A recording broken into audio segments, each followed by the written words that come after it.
Okay, we are broadcasting live on YouTube now.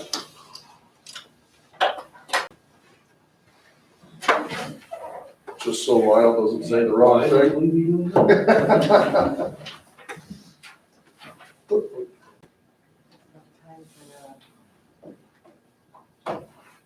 Box to call.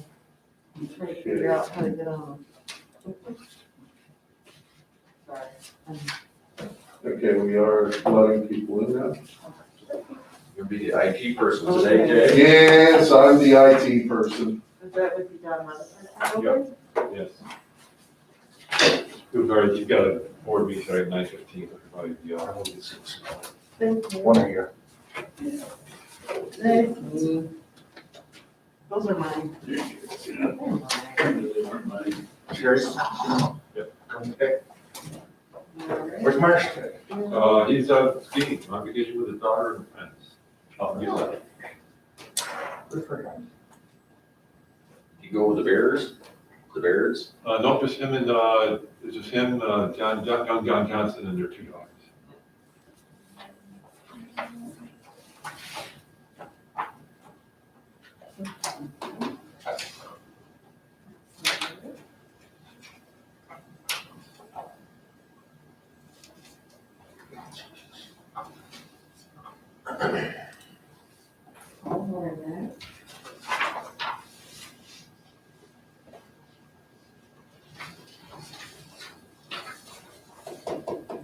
Yeah, definitely need new glasses. So do I. Okay. That little text up there. Actually, I was thinking on the way here, my frames are still good, even though they're like 5 years old. Yeah, Hey, Bill, what time is the bulk energy meeting on the 23rd? Well, we're playing 8, does 8 o'clock work or do you want to go 8:30? It works for everybody. Well, there's a WIC LDC meeting. I'll just, Right. they have a quorum without me, so I'll just pass on that one. 8's fine.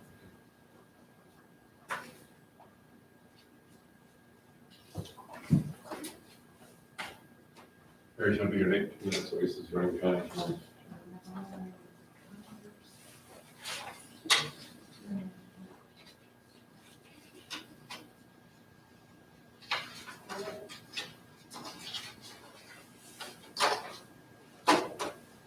Good morning. Morning. Good morning. Good morning, crew. Good morning, everyone.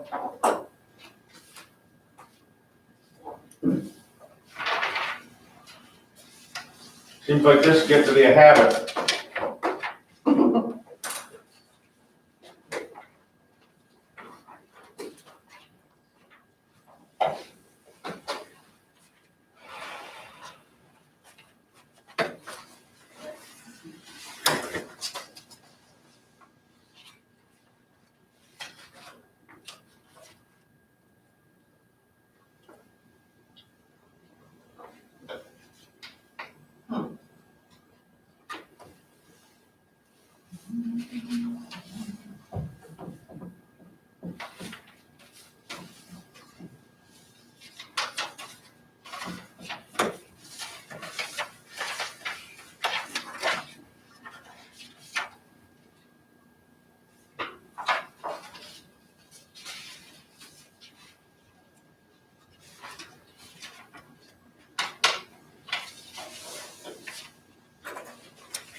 Okay, I'm not sure who this is.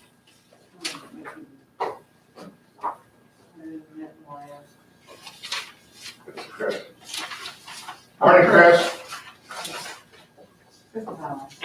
Good morning, everyone. Okay, Morning, Chris. and then Lisa.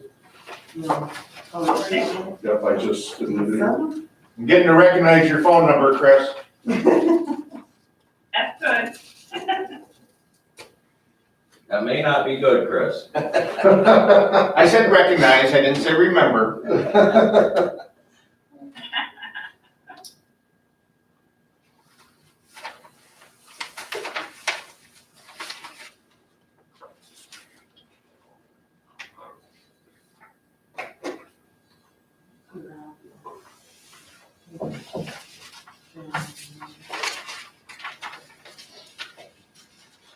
Morning, Lisa. Good morning, everybody.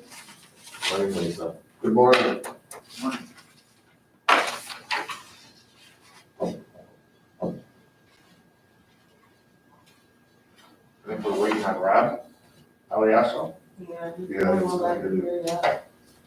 John Jennings is. John's not gonna make it. Not gonna be here, yeah. There's Rob. Okay.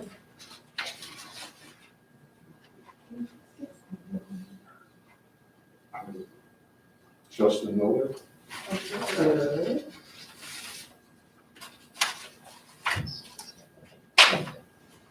I left my laptop in the truck last night.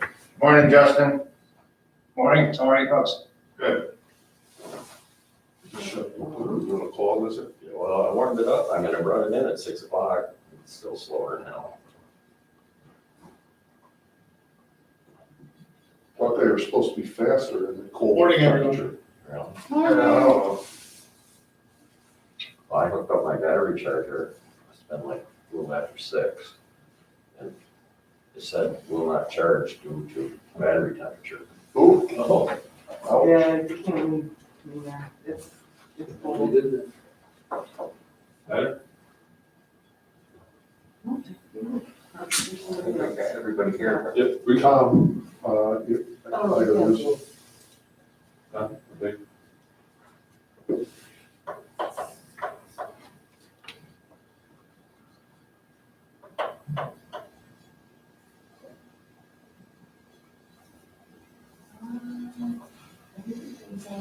Good morning, Michelle.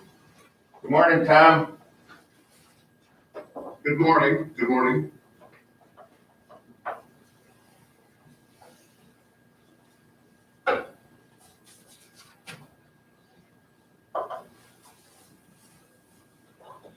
We have a new tech guy here this morning, so I hope everything's gonna go okay. And we have something else. I make no promises. I'm used to being on, not running. All I have is a picture of a combine. That would be better. I think he's just looking for Gary. Yeah, the only thing I'll say, boss, is if you do have to go into some kind of executive session, just bear with me while I try to figure out how to put everybody that needs to go in a waiting room. And turn that thing off Is there over there. another one in the waiting room? Yep, somebody Lewis. We'll have to figure out who that is. Jay Lewis.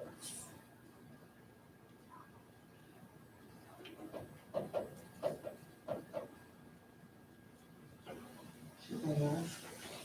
Dave, should we ask who the person is that we're not recognizing? I knew the name for the minute. We have a Jay Lewis with us. Can you identify yourself?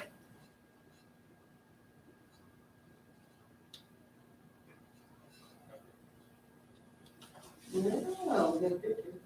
Wait a minute. You're not at the desk right now. Oh, no, that's Justin. I'll just put it down in the minutes as a J. Lewis at this point. Might not be. Jay Lewis, can you identify yourself in the minutes, please? Oh, there it is. James. Okay, James Lewis. Who's ATL?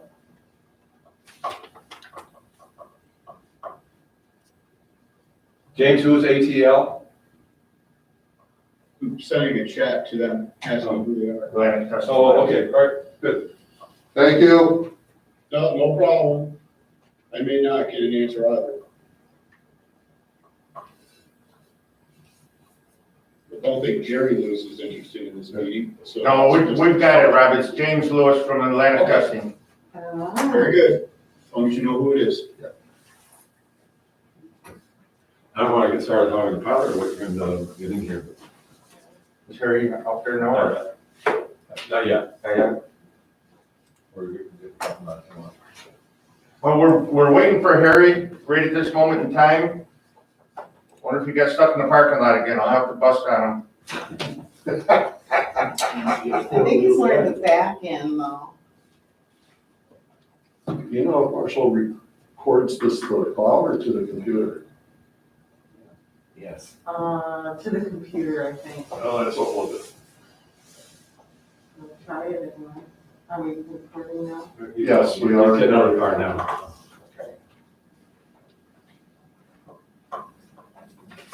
We are recording now, boss. Okay.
I see it. I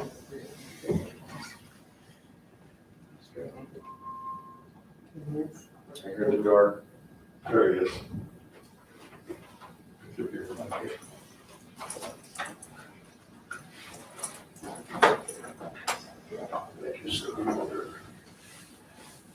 Welcome, Harry. Mike? Morning, Harry. Okay, with that, I'm gonna call to order the special meeting of the Jefferson County Industrial Development Agency. Today's Thursday, February 18th, and we all please stand for the pledge of allegiance. I pledge Allegiance to the flag of the United States of America and to the republic for which it stands, one nation, under God, indivisible, with liberty and justice for all.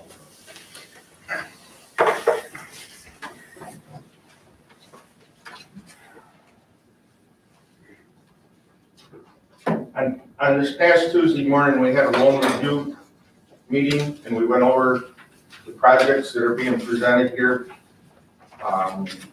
Today is, the only agenda items that we have today are, we have 4 items, and they're all in response to Conval Energy LLC and DigiCollect LLC.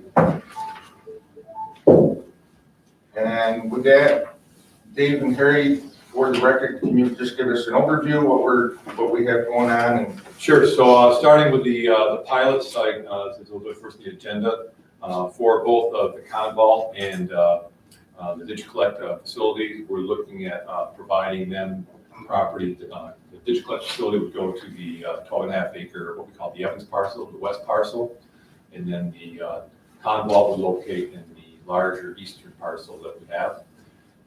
We would be transitioning that property to them.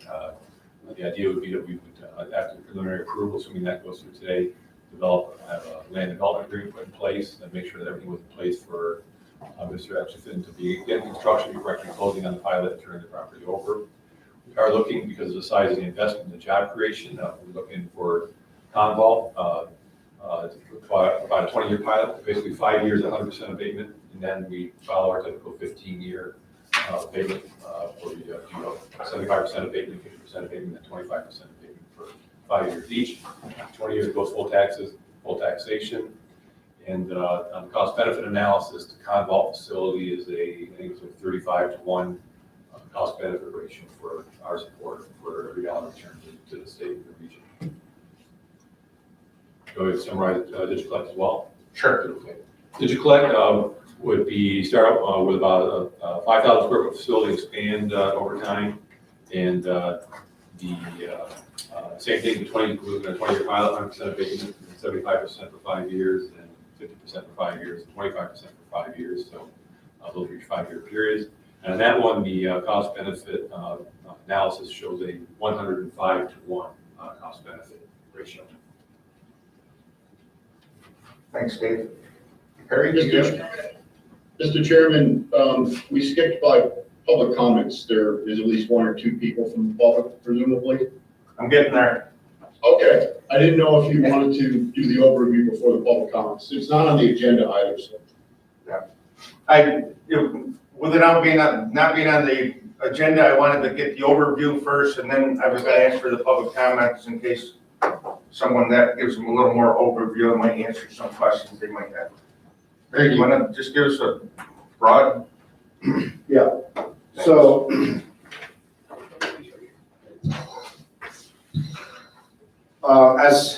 As you're aware, we have 2 projects. DigiCollect is our tech platform and Conval Energy is our renewable platform. They both have synergies between them.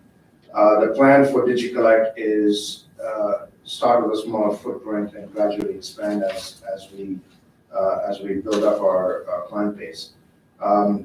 We expect to set up a data center as well in Watertown, in addition to the development of software, especially the grid automation software for which we have patents from DOE.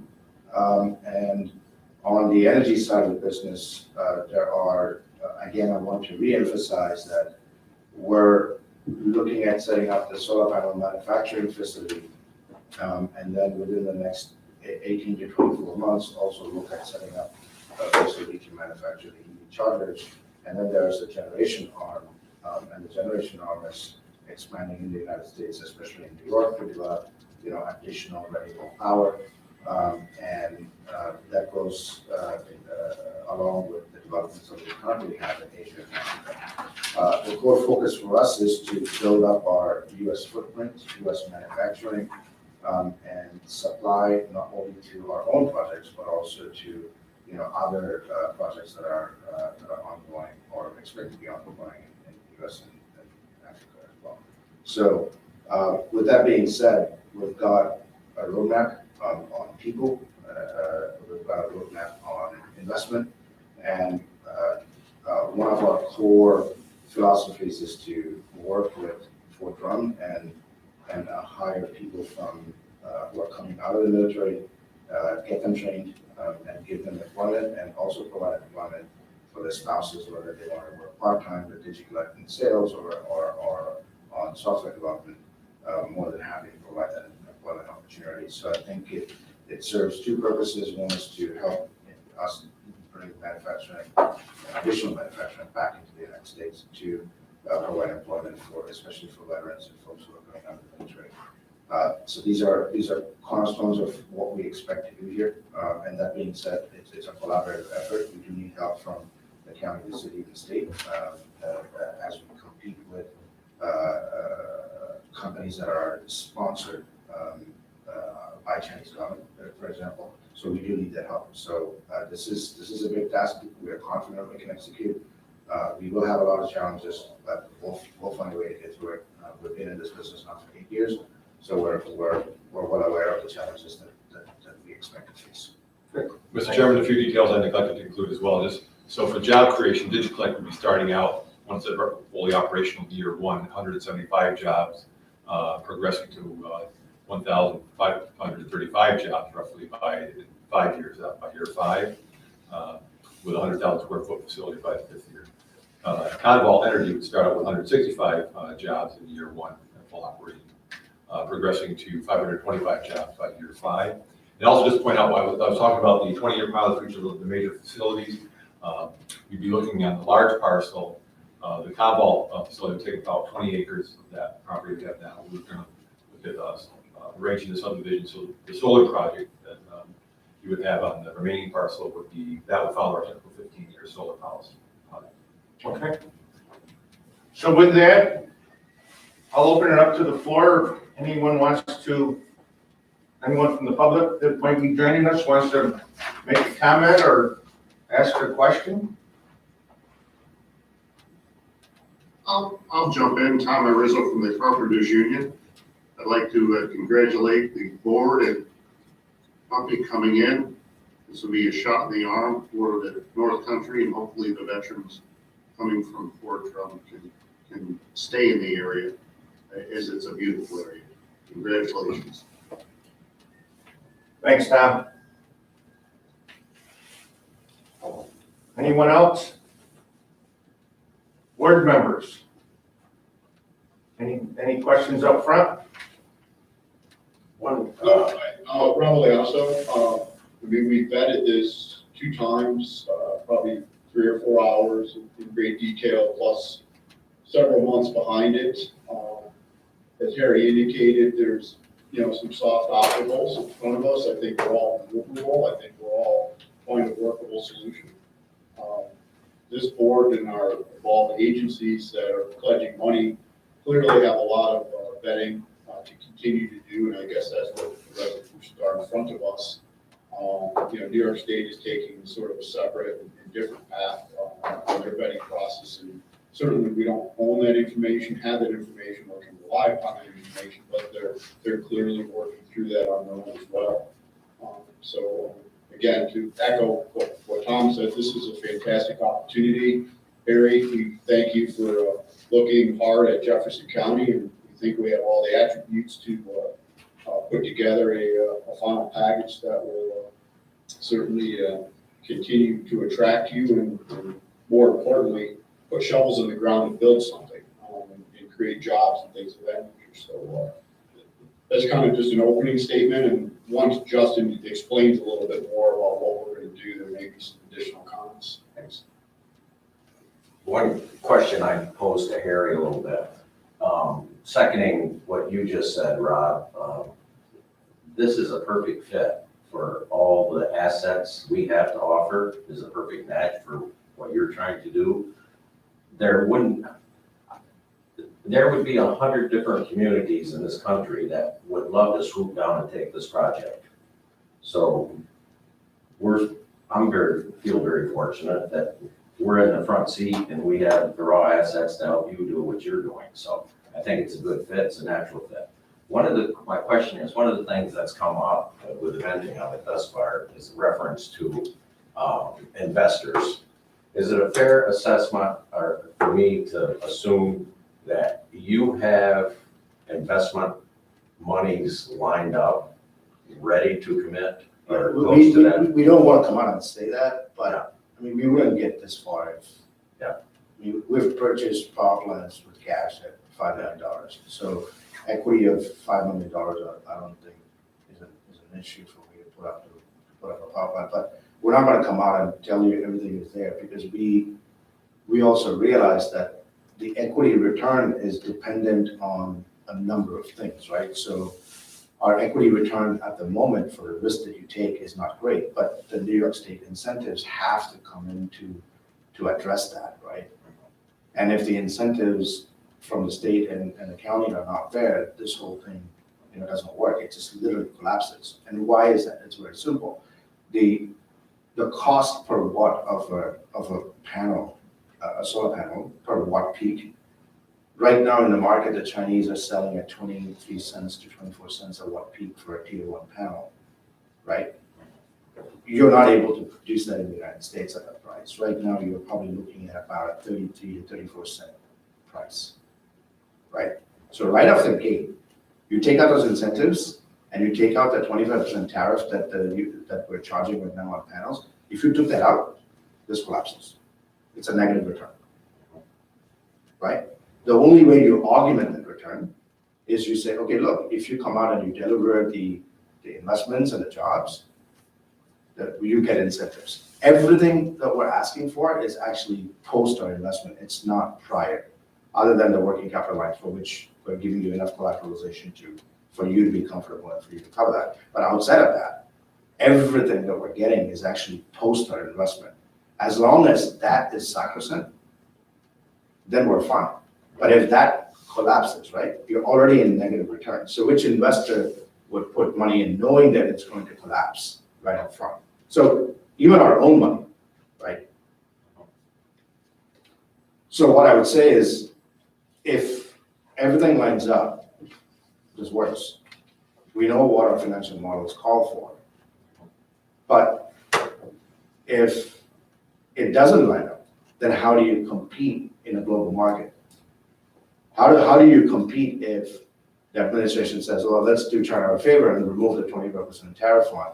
How do you compete? At that point, I think we have to collectively speak to our senators and congressmen and say, hey, listen, are we committed to Made in America? If we are, then we should really look at this. How do you support employment with military, support a minimum a wage that people can live on? How do you support all of that if your manufacturing is not competitive? So I think this is a very complicated question. People always say, do you have the money? Money follows teams and good projects, right? Capital follows teams and good projects. So everything is based on the pro forma. Everything is based on what we expect to do in the future, right? Pretty much any business plan that you get is based on what you expect to do, right?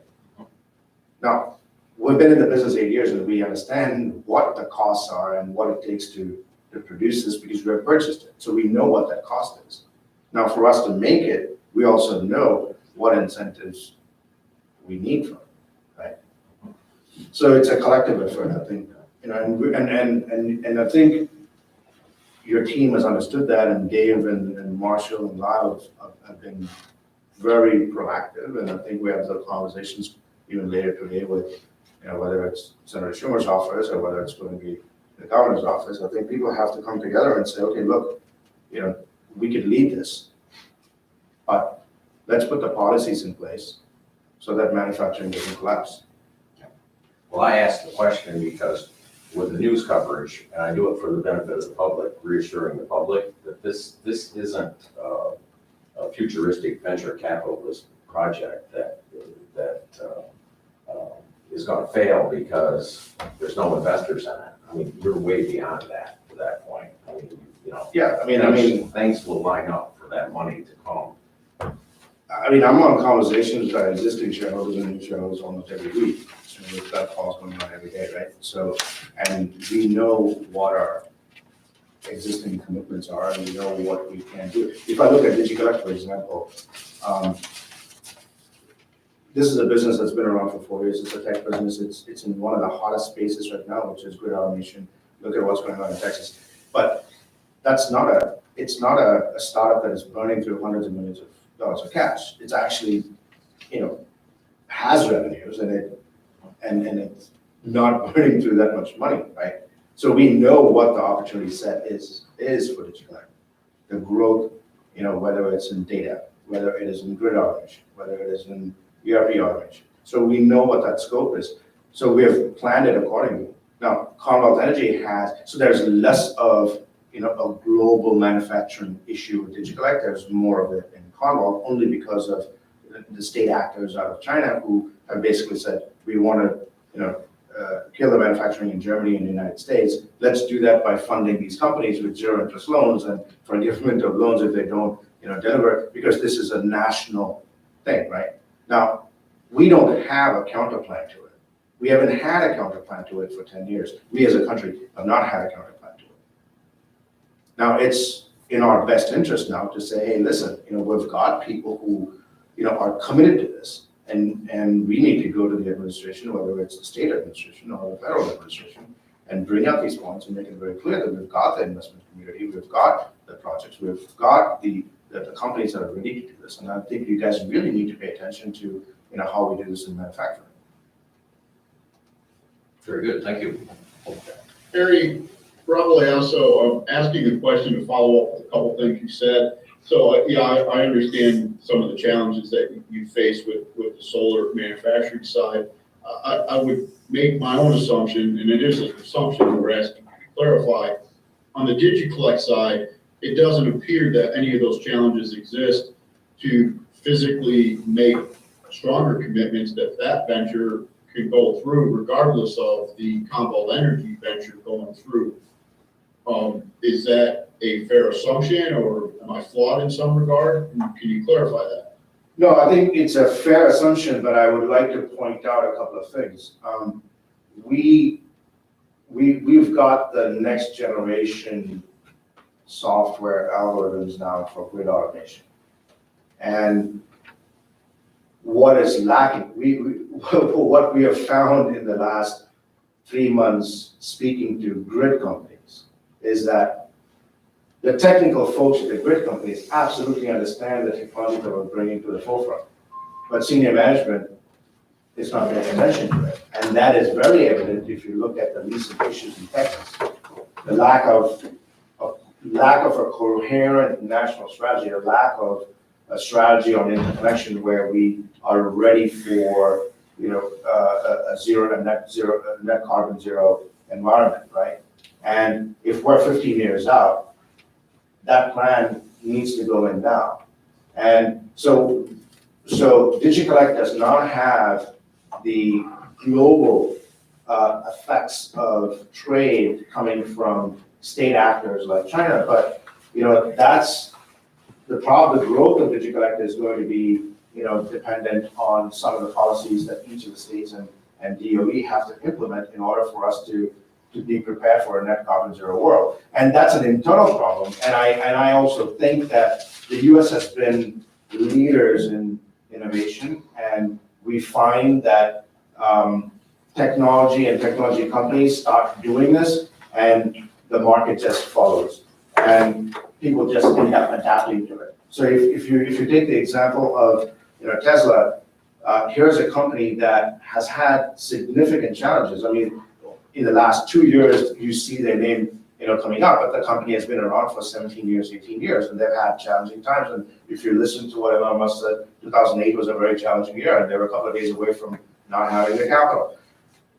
I have to be prepared for that environment for both of my companies. I have to be prepared for it, and if I'm not prepared for it, I think I'm doing something wrong. Now, that being said, single-handedly, you've got a company that has gone out and beat, Ford and Chrysler and GM on market cap. I mean, single-handedly, they've done that. Why have they? And they've done it, and now they've pushed the envelope so much that there's no going back. That Jaguar has announced that by 2025, they're going to have all vehicles electric, and you're going to see a whole range of announcements come up from whether it's Volkswagen or Porsche or Mercedes or whoever it may be. I think you're going to see all of them come out and say, okay, we're going to commit to this by 2030.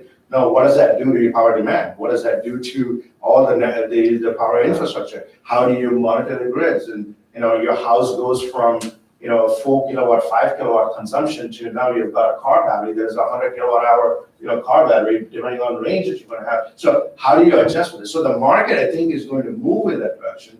And it may affect us for 1 or 2 years on the DigiCollect side, but we don't have, a purported strategy by a state like China, where they've got a purposeful, vengeful, I'm going to be the king of manufacturing, strategy. Here, this is purely market economics, and it's our own destiny. And I think, U.S. has been leaders in that, so I think we'll continue to do that. We'll find a way to get it done as a country. So I'm less concerned about DigiCollect. I'm more concerned about a lot of these interstate trading policies of transmission doesn't matter where the energy mix is. I'm just kind of asking them. We've got New York ISO, ERCOT, PJM. So like the grids come together to try to stabilize and make efficient how they're going to distribute energy. So unless I'm totally off base, what I could understand on a DigiCollect, that's your primary interest. You don't care how the energy is generated. I'm sure that's an important factor to you, but it's more about what is happening on the transmission and how are you putting the electrons where they're needed, or gatewaying them and moving them elsewhere. Is that generally what DigiCollect's? So I would probably refine that, and I would state that DigiCollect is not overly concerned about the mix of generation, but it is concerned about a higher mix of renewables. What happens when you have a higher mix of renewables? Because that is the environment that you are walking into, and that is the environment that we're going to be in 2040. Only because we don't have a choice. So we don't really care about who caused climate change. We don't care about that. Whether this is manual, man-made, whether this is a naturally occurring event, we don't really care about the cause. We care about the effect, and the effect is you are going to be in that environment where you're going to have a higher mix of renewables no matter what. So So all DigiConnect is concerned about is when you enter that environment, the whole synchronization of the grid and the ballast that you need, because renewables are not necessarily on demand. So I get that is important, and that I probably minimize that portion of it. But, so thank you for the clarification. That's actually where DigiCollect is coming for, the answer, how you manage that mix and that injection of renewables into the grid. and more of an autonomous way to do that, right? Okay, and that's why I guess I asked the question initially. It's really, I understand they're both ACO investment companies, but DigiCollect is very separable and separate from, and not necessarily dependent upon Conval Energy. Is that? That's correct. It's not dependent on Conval, but wherever there's a Conval project, DigiConnect goes, and there's a live case study that we can perform and show to everybody else that it actually works in this environment. So the reason why they're co-located here is only because of time. I had to spend time on both, and it's getting co-located. Understood. Yeah. Okay. Harry, would you say your new technology will more greatly enhance our transmission line system to better handle? In Yeah. other words, maybe minimize the need for a great amount of new transmission lines? So we don't have a choice. The transmission lines and the distribution infrastructure has to be relooked at. There's no way around it. But what this technology is doing is to make high-level calculations, sub-millisecond calculations at the residential distribution lines to look at demand and how do you match it with supply, and running an autonomous way to manage that. So we're looking at power quality, we're looking at a number of different things from a technical perspective at the distribution level, which is not monitored today. We have confirmed that. We know that it's not monitored today. At the level it needs to be in, when more and more electric vehicles come into mix, more and more rooftop solar come into mix, it is an extremely complex problem that is it's a non-linear problem. Where what I mean by that is every time you add a car, the complexity is not a linear line, the complexity just goes up, right? It's non-linear. So the velocity at which these changes are happening are also very high, right? So you've got high velocity and you've got non-linear complexity, and this just creates, what you're seeing now in Texas is the lack of a proper interconnection. So the question again, is, how well interconnected is Texas to the rest of the country? How well is East and West connected? How well are North and South connected? And this is a very complex problem because, historically, we have just managed it. We've had 1 or 2 blackouts every 15 years, and fine, we come out of it and we move on. But when your weather patterns are going to fluctuate the way they are, what you have, I have not heard what has happened, to the gas generation, in Texas. And my gut feeling, and I don't have the facts, but I'm 100% sure there's no gas, and the gas generation that is supposed to run in Texas is probably not running because there's not enough gas, because everybody's using the gas to heat up their homes because they've got a cold spell, which they never expected. Right? So, that hasn't really come out into the mix. So how do you manage it? So DigiConnect is working on that grid automation piece, and it's going to take us a couple of years to get there, right? But Conval is completely distinct and separate, but they work together. Hey, Harry, probably also again, I think through your business plan, one of the other areas that you contribute to, and I want to again say for the public's consumption as much as anything, high voltage DC, monitoring those lines, they're much more efficient, with line loss with greater distances, et cetera, et cetera. So could you speak to that and where DigiCollect fits into that? I don't even want to call it cutting edge because Tesla invented it 150 years ago or whatever it was, but we've ignored it as a society. So could you maybe speak to that? Well, the more you develop renewable power, you are going to need high voltage DC lines to transmit that power at a very low loss ratio. And so that has to get developed. And if you're really looking at resolving some of these issues that we have now in Texas, you would need to interconnect the country, and you would have to move electricity across long distances for that interconnection to happen. And the only way to do that is you from a cost basis, you would need high voltage DC lines to do that. So we actually believe that there's gonna Like I think they have some technology, and kind of like lead you to my question, because you're doing this on subroutine, super commuting basis, when we're dealing with AC, you got a huge lag response. So you got time for normal computers and monitoring to catch up. But when you're dealing with DC, it's fairly instantaneous, quite quicker and lower lag response. So DigiCollect has, I guess, the technology that fits in well because of its ability to generate calculations. Right, so one of the algorithms is to monitor the high voltage transmission lines and provide parameters and give you alerts ahead of potential problems to encounter. So that's one patent that they're licensed out, and then the other two are for the residential transmission lines and monitoring of the residential transmission lines and having an autonomous way to talk to generation. So the first patent that we have, which addresses the monitoring of whether it's an AC line or a DC line, it applies to both.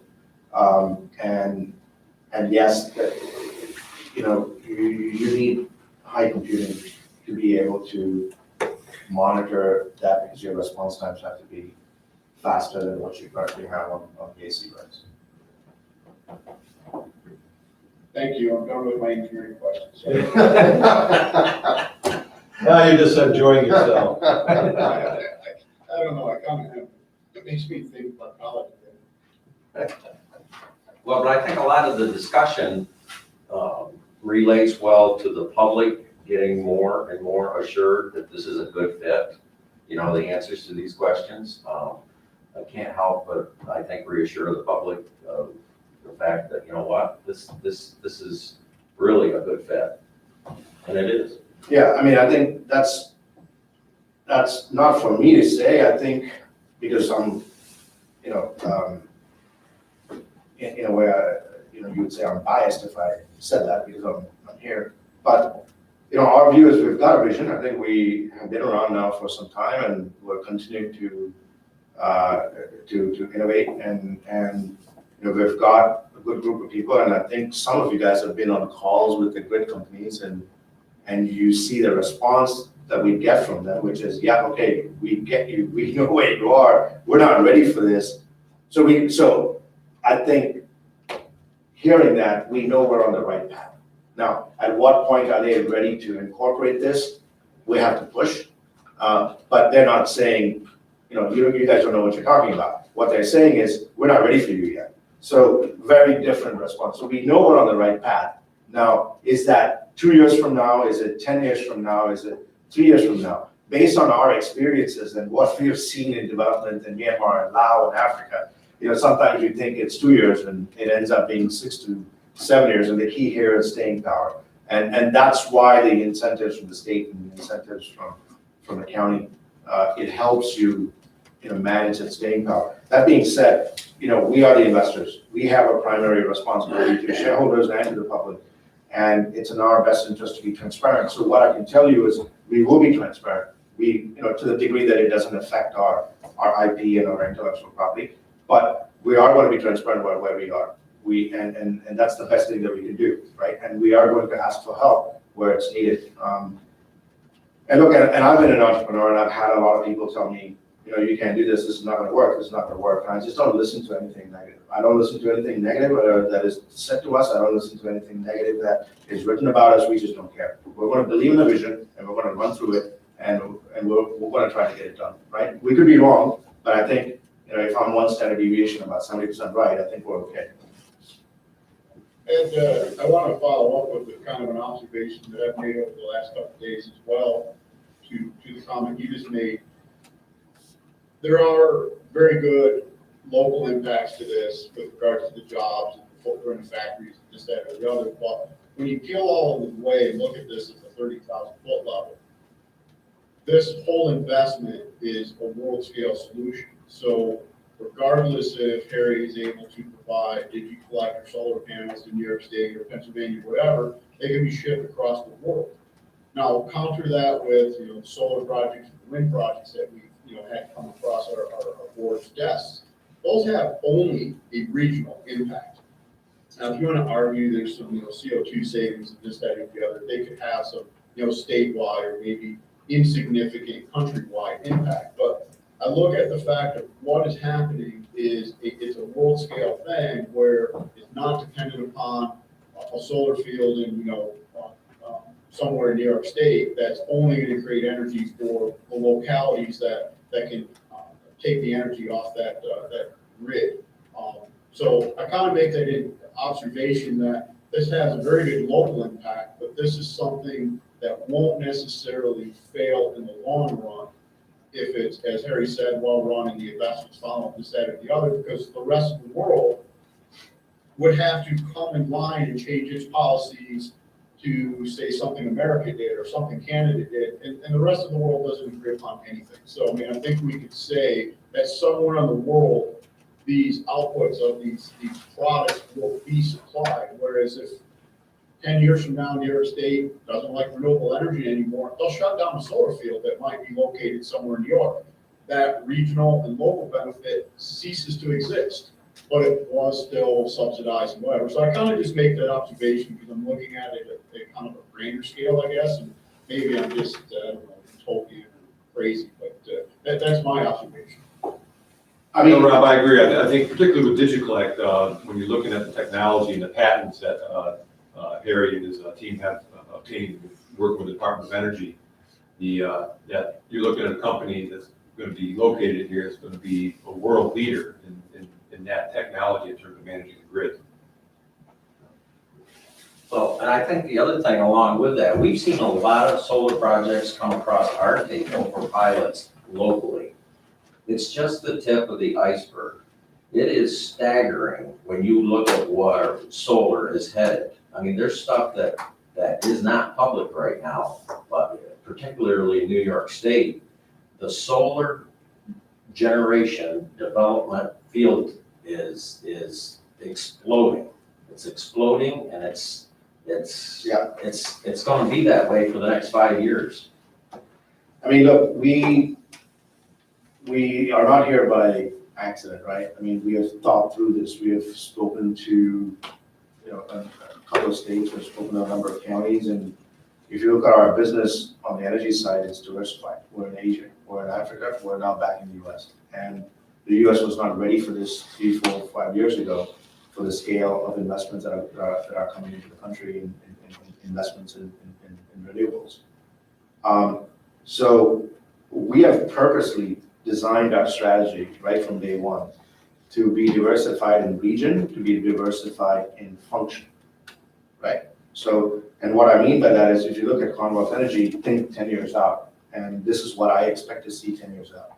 You're driving on the highway, you see a Conval Energy station, you're gonna go in and plug your car, there's a Conval charger, plug it in, and you scan a QR code, and DigiPay is gonna take out the money from your bank account, and it's sending you an electronic receipt, right? And where does that electric charger get its power in New York? It's getting it from the Conval Energy power stations, the solar power stations, or wind power stations. That's where it's getting it from, right? So now you're putting this together now, right? So, so what we're telling you is that we have thought through this, and now it's our time to implement. But it also needed a home. We needed a home for the company. We needed a place where we think we can, build this, have the support of the people, and build it. And we are going to face challenging times, and during those times, we just got to stick with it. And I've been through, 1 or 2 crises from my past career working on Wall Street. And what we did during the crisis? We stayed put with our conviction. We didn't go out and liquidate. We just stayed put because we knew that it's going to revert back to its mean, right? So we just stuck with it. So, and that's basically what I'm telling you today is we've not been around for 50 or 100 years. We've been around for 7 to 8 years. And, every day I think about, what are the challenges we're going to face and, how do we address that? And a lot of it is going to come down to the ability to raise capital, continue to raise capital, because these are very high consuming businesses in terms of capital. And the only way you do that is to make sure that the overall environment, whether it's the political environment, whether it's the technical environment, they're all conducive and we do the best we can to maintain that, so. Thanks, Harry. Mr. Chairman, Reverend also. Yes. We'll probably get into this, but at some point, can you ask if any of the co-involved agencies, I know it's not a public conversation, but kind of a task to our board and see if there's any comments from them that we wish to bring forward, and then eventually Councilor Miller give us an overview of what we're actually being proposed to consider today. Sure. Okay, and as I said, we're probably getting to that anyway, but I don't want to stop the discussion, I'm going to throw that out there in case it wasn't something. And I'll just point out, so we will, after we deal with the resolutions related to the pilot, and Justin will give us an overview on that. If you got financial related questions, we will be following that up with a separate discussion on the loan applications. So. Okay, with that, I want to move into our resolutions, and right now I have resolution 02-18-2011, or 2021, wow, 2011, not 01, it takes me back a few years. If a resolution of the Jefferson County Industrial Development Agency, the agency accepting an application submitted by Conval Energy LLC for itself and/or on behalf of one or more entities to be formed, collectively the company, with respect to a certain project as described below, authorizing the scheduling and conduct of a public hearing with respect to the project, describing the forms of financial assistance being contemplated by the agency with respect to the project, authorizing negotiation of certain agreements relating to the project, and authorizing the issuance of a notice of disposition with respect to certain real estate owned by the agency. With this, I'd entertain a motion and a second for further discussion. So moved. Second. To get those straight. So was it Rob and Rob and Lisa? Lisa. Yeah, you can, Lisa and I interchangeably.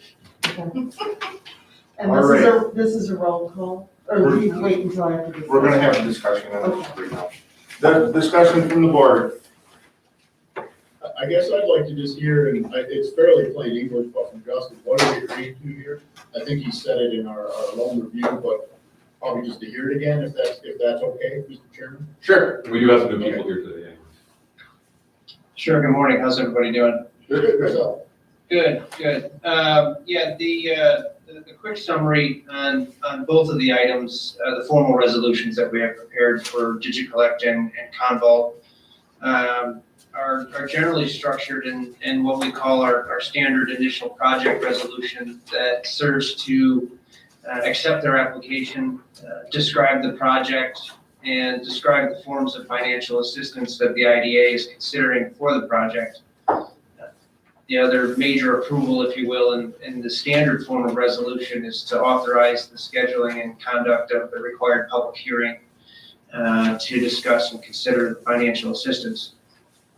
This project and both projects are unique because they involve other matters, if you will, including the proposed disposition of agency-owned real estate, which brings with it the necessity to structure a relationship under a contract between the agency and the company proposing to develop their project on your land. The IDA is required to go through certain procedures for the disposition of real estate, including sending out disposition notices to the authority budget office and to the state. Mostly a perfunctory matter and a matter of disclosure, but there are items that we need to attend to in the process of selling real estate.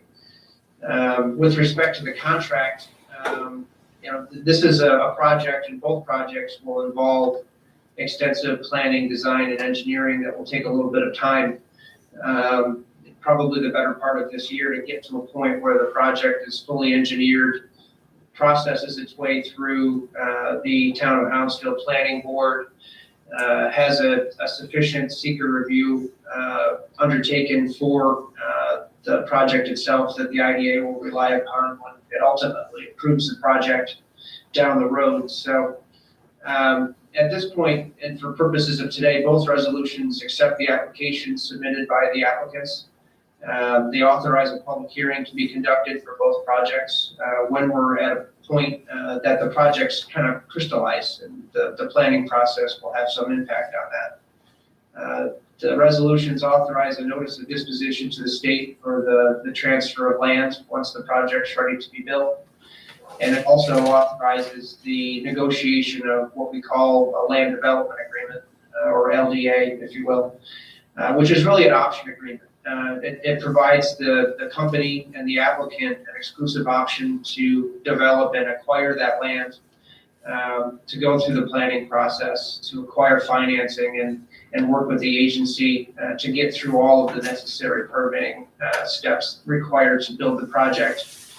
Once planning and permitting are done under the LDA, they'll have the exclusive option to acquire the land, take a deed from the IDA, enter into a straight lease transaction with a pilot, and immediately begin construction. So this is, in essence, the first step along a nice path we're going to walk down with Harry and his teams, and kind of sets the pace to run for the pilot on a concurrent path as you consider the proposed loans as well.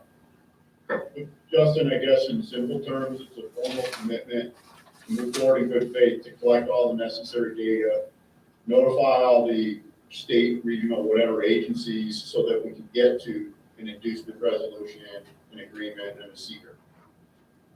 That's correct. That's Okay. correct. I gotta say things in my own words, I'm sorry. Yeah, we're just kicking off the activities here. This is kind of like, this is the hors d'oeuvres. Well put, Rob, well put. Anyone else, anything? No, I thought it was important for all of us to hear what exactly we're agreeing to. Absolutely. On the resolution, roll call vote, please. Dave Calvert, Yes. John Jennings is absent. Rob Aliasso, Yes. Ed Waldrop, Yes. William Johnson, Yes. Lisa Lavoulier, Yes. Paul Warnick, Yes. Resolution carries. Thank you, everyone. I have resolution 02-18-2021, not 11, not 02.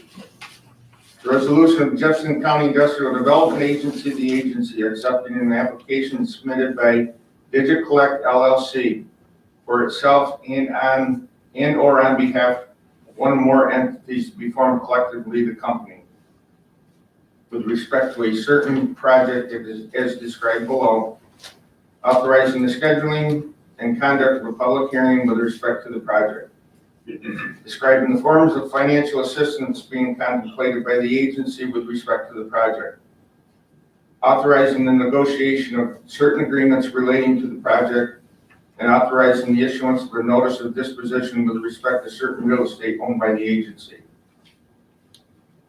Can I have a motion and a second on this resolution? Paul Warnick.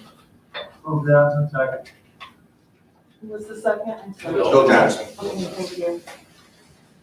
Any discussion on this second resolution?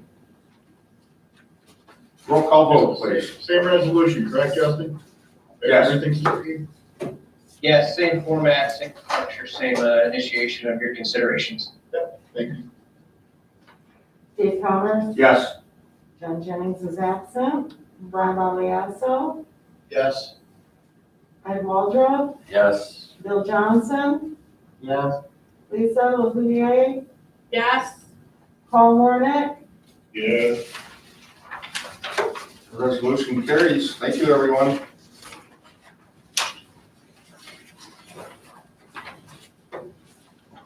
With that, we have a review of loan application for Conval Energy LLC. So maybe to start that off, so when Harry actually issued when he's considering various sites for locations, he issued a request for proposals back at the end of September.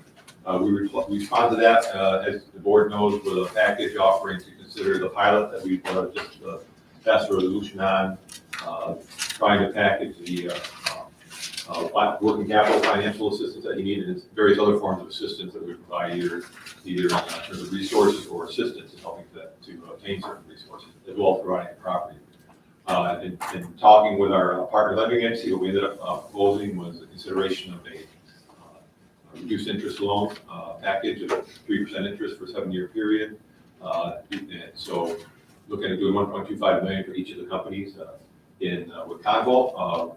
I mean, all this still needs final approval by the partner lending agencies, but for Conval, we'll be looking at the JCIDA providing 250,000, and the other $1 million coming from the Watertown Local Development Corporation. With the DigiCollect, we're looking at doing 500,000 from our agency, with 500,000 hopefully from the North Country Economic Development Fund, which is actually a lower than 3% interest rate. And then looking at the balance, 250,000 somehow split between the North Country Alliance and Development Authority of the North Country. Again, all those applications yet to be submitted and considered, so no approvals there yet. So we're coordinating with those agencies and hopefully obtaining those terms. And as we discussed the other day in loan review, we'll still need to negotiate actually what to put in place for collateral so that everybody's comfortable with that. I don't know, Rob, if you want to add anything to that from the discussion the other day? No, I think you covered it, the meeting minutes, we already touched base upon. We've got to really strongly step forward and do our own vetting along with the involved agencies. And I think Harry had to listen to, most and all of that yesterday, unfortunately, we all have different processes. And then you're independently and separately working in your state. I think we'll all come to the same conclusion eventually. It's just a timing issue. So, as you stressed, our board is working with the other co-involved agencies and kind of support each other to do the proper vetting and come up with our independent solutions, which our work boards do. The other thing I would add too is just to point out for the public that's not aware is that, so we're looking at 1.25 million total financing between the partners, each one.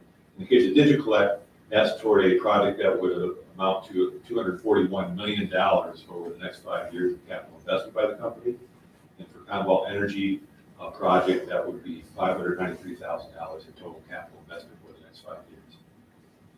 So, Don, Matt, or Michelle, do you guys have any questions at this time, or?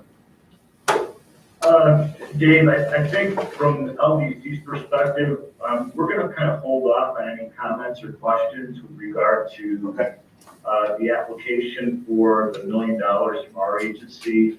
We're probably going to go through this process again with Gary. right. When we do have our loan committees come up. And probably what I'm going to do is put together a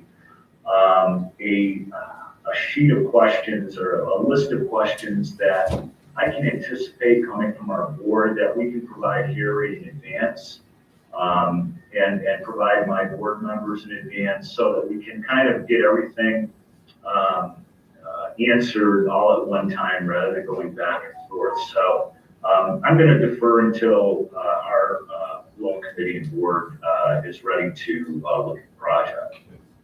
That's fine. Thanks for being here anyways. You're welcome. Michelle, or Matt, anything you want to ask or anything at this point in time? No, I would just agree with Don that from the North Country Economic Development Fund Board point of view, we're going to defer. Probably a lot of my questions are the same that Don has, and that I'll probably work with Don to be able to put together a similar list of questions that we have. I know we're still waiting for some additional information to be provided, so at this time we're just going to defer. Yep, that makes sense. And our main option in having the other agencies involved in our the committee meeting on Tuesday and today's meetings is for them to hear the discussion, kind of helps lay the groundwork to expedite the discussion and shape their questions and save time before the hearing actually comes before them. So I don't know, Justin wanted to, I don't think you want to have Justin kind of give his advice to us, and how, in other words, how we, at this point in time, how our agency proceeds, kind of get the ball rolling on our loan financing, given that some of these details yet need to be worked out. So you want to kind of give a summary overview of your recommendations on that, Justin? Sure, yeah. Well, normally we'd be eager to have a formal board resolution authorizing the loan and the terms, but given the complex nature of the IDA serving as the lead lender and having two very significant participants involved, namely the trust and Dank and the North Country Alliance. There's some necessary discussions and internal planning and structuring necessary. I think we're starting that tomorrow with Don and folks from Dank as well.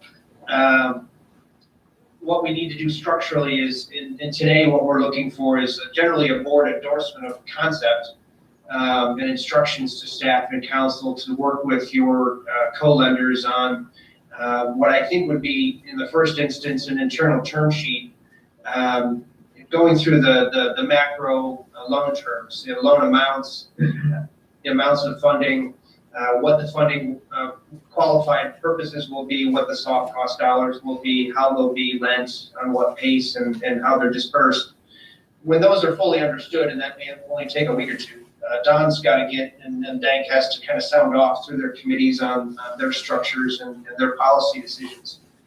This ultimately, I think, and as quickly as we can move, will develop a formal commitment letter or term sheet to present to Harry and his teams, and that will set the pace for a formal approval. The pilot resolutions that were just adopted set the pace for negotiating the LDA as quickly as we can.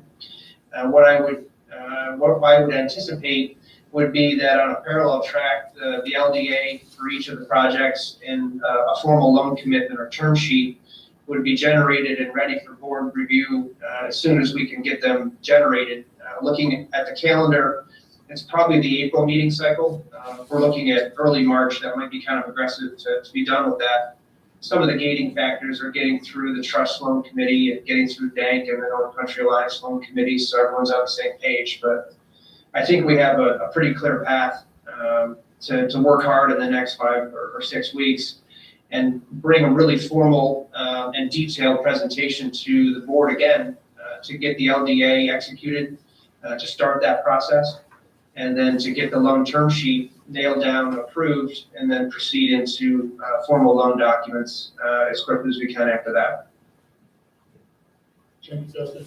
I have a question for you, and I'm not sure how this could even be facilitated. I mean, we have a bunch of other boards involved. They're going to have very sharp questions, and Gary will provide sharp responses, some of which we may not have contemplated. How are we going to build that record within our agency and share it with our board, not waiting for the April meeting so we're overwhelmed? Can we consider every 15 or 20 days, some sort of packet come out, maybe informational, quick meetings, something so that we're not overwhelmed? I mean, the telephone book of data we got was great. It takes a long time to read, fantastic. I've said it before, we're all volunteers, but we're committed to making this thing happen. So how procedurally can we get through the nuts and bolts of not just overwhelming the heck out of our board? I think we just, as staff, will just update you every time there's something new, unless you want it piecemeal. I mean, if we got something to give you, do you want us to wait till the next, weekly time, or you want to give it to you right there on the spot? I'm thinking you want it. I'm kind of just going every 2 weeks, just a project status update with questions that were asked and answered. You can do it every time, but they tend to get lost if they're singular versus a collective. Hey, I'm looking for an update the 15th and 30th of every month. We'll plan. We'll plan. The rest of the staff to kind of figure out how to do it, because it is overwhelming. We'll plan on taking a weekly update. So Rob, going forward, as of right now, we have a loan review meeting next week, and I think it's the following week that we have a board meeting. So we're meeting on a weekly basis almost now anyway. Yeah, I mean, those I think are, I don't want to say extraordinary, they just happen to happen, but, then we're going to have a period from March 4th through April. Oh, absolutely. And the only other thing I would suggest, Dave, if you're going to do a weekly update, make it cumulative. Don't make it singular for what happened that week. Right. Keep it as a running document if possible, so when we're done, we actually have the record built. You bet. My suggestion from not having to go, how many times do we have to go searching for an email? Oh, hey, I think we said this somewhere, and you gotta go find it.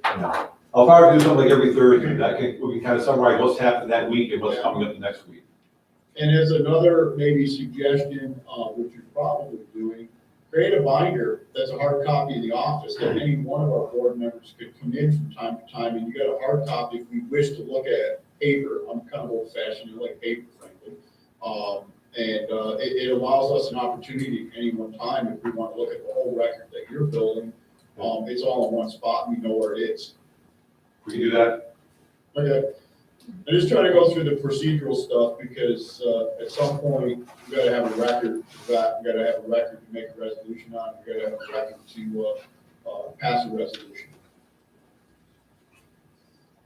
Okay, at this time, I'd like to get a motion from the board to approve of staff moving forward with these 2 loan applications, to work with council, to work with Harry, and to work with our funding partners so we move forward. I'll make that motion. I'll second that motion. Any discussion on that motion? All in favor, aye. Opposed?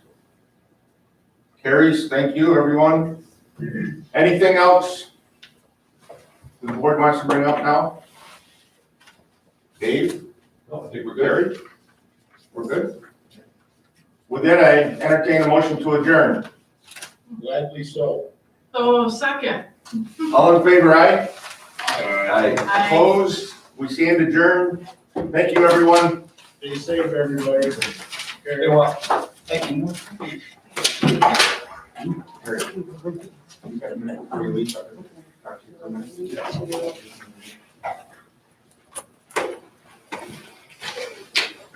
You got that, Joy?